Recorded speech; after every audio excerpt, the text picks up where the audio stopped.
David Johnson stepped into the office lobby with a calm confidence, his tailored suit catching the glow of the morning light.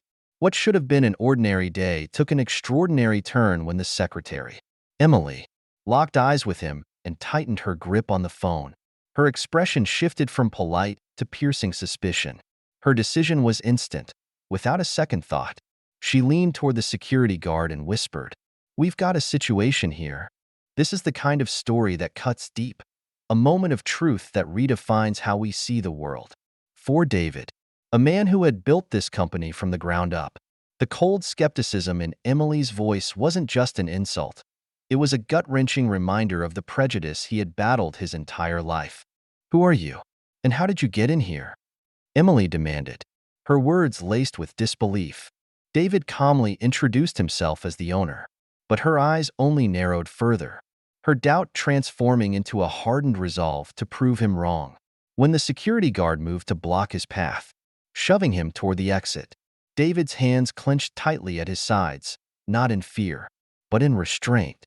He could have raised his voice, called for a manager, or revealed his identity with force, but he chose a different path. In that moment, the humiliation burned hot, but the resolve in his heart burned hotter. The office staff watched in stunned silence, some curious, others complicit, as this showdown unfolded. What happened next, a revelation that would shake the entire office, left Emily and the guards scrambling for words and shattered their illusions about who David Johnson really was. David Johnson stood tall, his calm demeanor masking the storm brewing inside him. He had faced challenges before, but there was something uniquely painful about being questioned in a place he had built from scratch. Emily's piercing glare followed him as he approached her desk, her polished demeanor giving way to an air of rigid authority.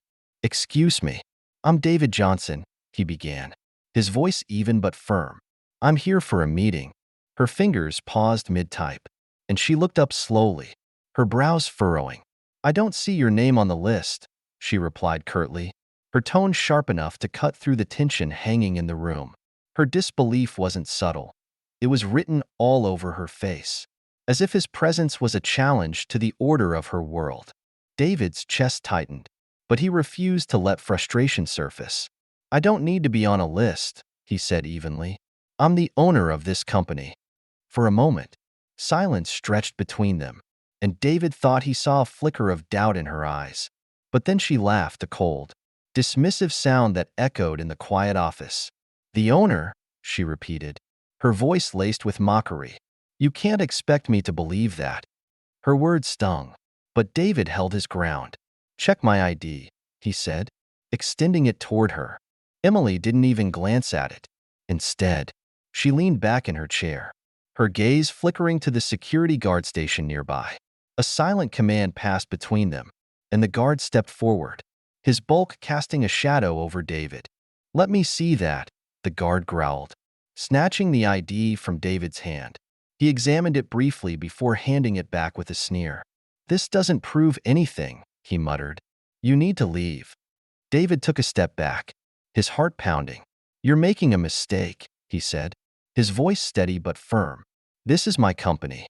I don't need your permission to be here." But Emily wasn't listening. She stood abruptly, her chair scraping against the floor. "If you don't leave now," she warned, "I'll call the police. And don't think a fake ID will save you." The accusation was a slap to the face, but David's composure didn't waver. He squared his shoulders, meeting her gaze head-on. "Is this how you treat all visitors?" he asked, his tone cutting through her confidence. "Or just the ones who look like me?" Her jaw tightened, but she didn't answer. Instead, she gestured toward the guard, who grabbed David's arm roughly. "Let's go," the guard barked, his voice full of hostility. The shove was hard enough to make David stumble, but he quickly regained his footing, his fists clenched at his sides.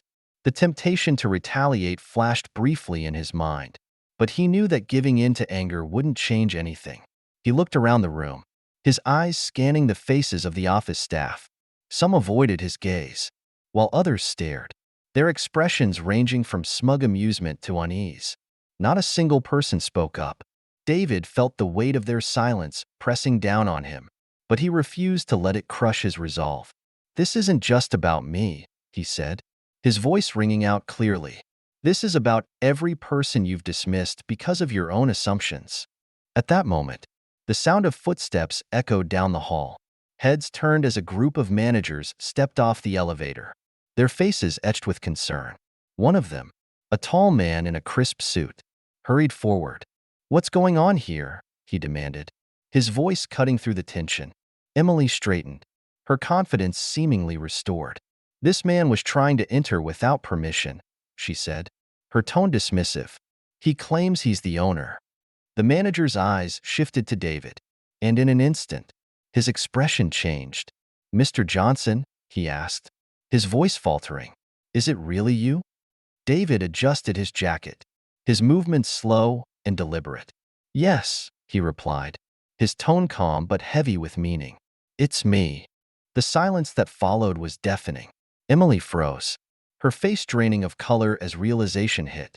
The guard stepped back hastily, his earlier bravado vanishing. Around the room, whispers began to spread, the weight of the truth settling like a heavy fog over the office. The manager stammered an apology, but David barely heard him. His focus was on Emily, whose confident veneer had crumbled into a mask of regret. For the first time, she seemed truly unsure of herself, her hands trembling slightly as she tried to find the right words. David didn't need to say much. His presence alone had already rewritten the narrative Emily and the guard had crafted.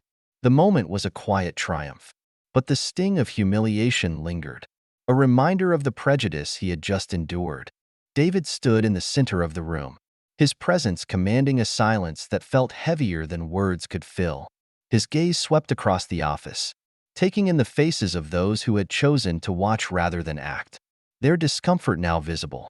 Emily's apology trembled in the air, but David didn't respond immediately. Instead, he let the weight of the moment sink in for everyone, including himself. "This isn't just about me," David finally said, his voice steady but laced with quiet emotion. "It's about how easily we let assumptions shape our actions. Today, I was judged, not for who I am, but for what others thought I couldn't be." His words hung in the air, leaving a profound stillness in their wake. Emily's face flushed with shame, and the guard shifted uncomfortably, his earlier bravado replaced by regret.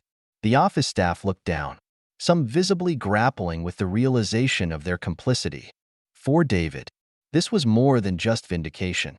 It was an opportunity to challenge the prejudices that often go unchecked. Turning back to Emily, David's tone softened, but his words carried weight. "The real work begins when we choose to see beyond our biases," he said. "I hope this moment stays with you, not as a mark of shame, but as a chance to grow." With that, David adjusted his suit and walked away, his stride steady, leaving behind a room filled with reflection and unanswered questions. It wasn't a victory parade. It was a quiet, powerful statement of dignity and grace. This story reminds us that change starts with accountability, and it's up to us to create a world where everyone is seen for their potential, not their appearance.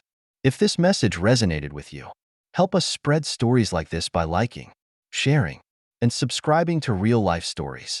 Let's work together to reach 10,000 subscribers and keep these powerful lessons alive.